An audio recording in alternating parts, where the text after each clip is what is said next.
1, 2, 3, parle!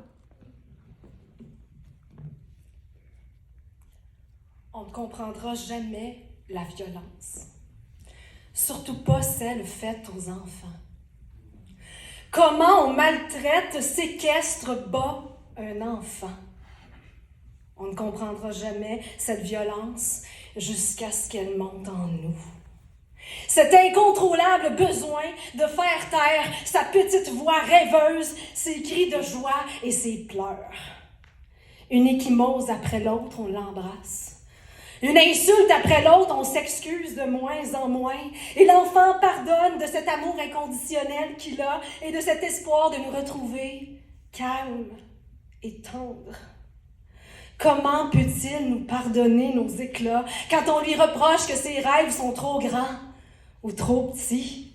Quand on le bouscule à le voir se rouler en boule pour se protéger, qu'il ne sanglote même pas d'arrêter. C'est l'incompréhension qui m'habite plus que la culpabilité quand j'y pense. Comment j'en suis venue là, moi, qui ne tolère aucune violence autour de moi? Comment en suis-je venue là, moi, à briser sur ces os mes douleurs en 1000 morceaux? Je suis mon plus grand bourreau. Pas de fuite possible pour cet enfant intérieur que je malmène. Ça lui a pris le courage des victimes pour me faire prendre conscience qu'aucun enfant, pas même moi, ne mérite ces mauvais traitements. Oui, je suis mon plus grand bourreau. Tu me juges? Comment tu te parles à toi-même? Est-ce que tu t'insultes? Te respectes-tu quand personne n'écoute?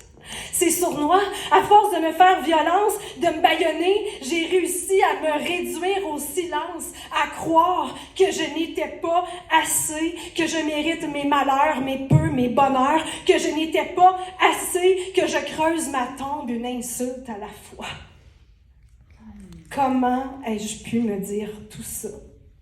Quel monstre suis-je devenu entre l'enfance et maintenant, entre 2 factures et l'aspirateur, entre un divorce et un déménagement?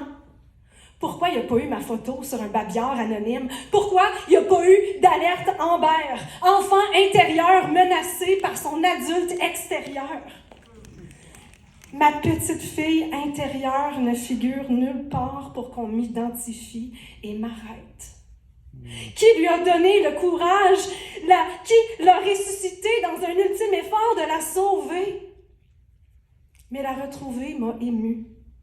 La soigner m'est devenue indispensable. Je veux lui laisser le temps de rêver, la trouver belle, même échevelée, la bercer au lieu de la gronder quand elle a peur et la protéger contre mes propres complexes.